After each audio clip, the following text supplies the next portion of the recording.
नमस्कार साथियों, मैं सतीश आपके सामने हाजिर हुआ हूँ। जीवन जीना एक कला है, उस विषय पे बात करने के लिए कि जीवन जीना एक कला है, उसमें बात करना एक कला है। तो बात करने का चाहता हूँ, एक किस्सा सुना के मैं अपनी बात शुरू करना चाहता हूँ कि एक बार क्या होता है, गांव में एक सेठ जी होते हैं। सेठ जी के किराने की दुकान होती है। रोज सेठ जी सुबह 6 बजे जाते हैं, अपनी दुकान खोलते हैं, दिनचर्या शुरू करते हैं।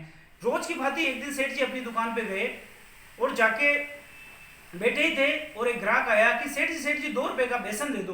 बेसन का नाम सुनते ही सेठ जी का दिमाग खराब हो गया कि बेसन के लिए सेठानी को कह के आया था कि तू बेसन पीस के रखना, मैं सुबह लेके जाऊंगा। सेठ जी बेसन लाना भूल गए। अब पहला ग्राहक अगर वापस जाए तो सेठ जी का दिमाग खराब हो कि यार दिन कैसा निकले कैसा नहीं निकले। फिर भी सेठ जी ने उस ग्राहक को संतुष्ट किया कि तू 2 मिनट यहीं बैठ, मैं अभी जाता हूँ और मेरा घर सामने ये बेसन लेके आता हूँ। सेठ जी दौड़े दौड़े अपने घर पे गए और सेठ जी ने जाके देखा कि घर पे ताला लगा हुआ था। तो सेठ जी का दिमाग खराब हो गया। गुस्से में सेठ जी ने आवाज लगाई। पास ही के घर में एक शादी होती रहती है जहाँ सुबह सुबह प्रभातिया गाते हैं। तो सेठानी सुबह 6 बजे प्रभातिया गाने गई थी। तो सेठ जी ने गुस्से में आवाज लगाई, सेठानी ने सुना। तो सेठानी को पता लग गया कि सेठ जी बेसन के लिए आए हैं। अब चाबी मैं कहाँ रख के आई हूँ सेठ जी को पता नहीं है। अगर सेठानी के पास भी दुविधा है कि सेठानी अगर अपने घर जाए सेठ जी को चाबी देने, तो औरतें बातें करेगी सेठानी का नंबर था, वो बदावे गा के नहीं गई, प्रभातिया गा के नहीं गई।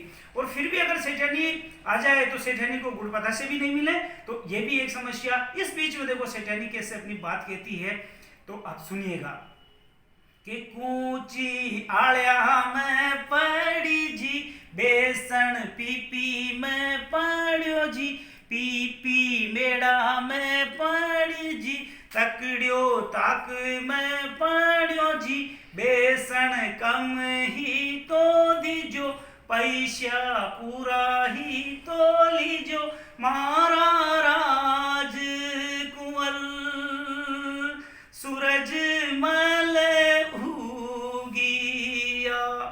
तो ये एक किस्सा था, इससे पता लग गया कि एक गाने के द्वारा सेठानी ने कैसे बताया, उससे उसका कितना काम हल हुआ। सेठ जी को चाबी का पता लग गया, बेसन का पता लग गया, सेठानी का बदावा हो गया, उसको गुड़ पतासे मिल गए। तो ये एक कला थी। तो हम कला से अपनी अगर बात कहें, बात करते वक्त कई बार आदमी क्या करता है कि सही जगह नहीं देखता है। आई कांटेक्ट बहुत महत्वपूर्ण होता है। बात करते वक्त सामने वाले को जिसको हम कह रहे हैं तो हमारी नज़र सीधा उसके ऊपर होनी चाहिए। और अगर हम कहीं ग्रुप में बात कर रहे हैं तो हमारी नज़र चारों तरफ पूरे ग्रुप पर एक समान होनी चाहिए। जब जाके वो सारे ग्रुप वाले हमारी बात को सुनेंगे और उनका ध्यान हमारी ओर रहेगा, तब जाके हमारा बातचीत करने का तरीका बहुत प्रभावी होगा। कई लोग बात करते करते ऊपर छत देखने लग जाते हैं, साइड में देखने लग जाते हैं, तो सामने वाले पे उसका प्रभाव सही नहीं जाता है।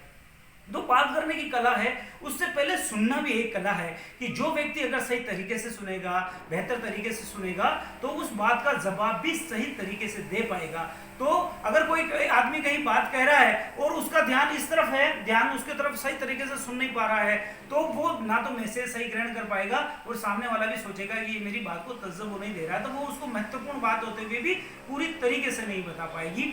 दूसरा एक है कि हम किसी को अगर बात कहने जाएं तो हम एक सही समय पर जाएं, सही निश्चित समय पे जाएं। हो सकता है कि वो व्यक्ति के पास बहुत सारी समस्याएं हो, उसका दिमाग कहीं और लगा हो, उसका घर में कोई परेशानी हो, और अगर अपनी आप महत्वपूर्ण बात कहने गए पर वो व्यक्ति आपकी बात को सही नहीं सुनेगा, पूरा नहीं सुनेगा और उस पर गौर नहीं करेगा, तो बात कहने का भी एक निश्चित समय होना चाहिए और सही तरीका होना चाहिए।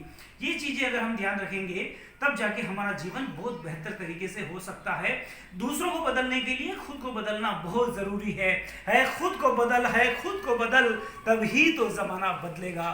साथियों, ये ध्यान रखें कि जब हम खुद को नहीं बदलेंगे तो दूसरों को कभी नहीं बदल पाएंगे। जिंदगी जिंदा दिली का नाम है, मुर्दा क्या खाजिए दोस्तों। होते हैं जिनमें हौसले, मिलते हैं उनको रास्ते, ये दुनिया नहीं है दोस्तों बुज़ दिलों के वास्ते। जय हिंद, जय भारत दोस्तों।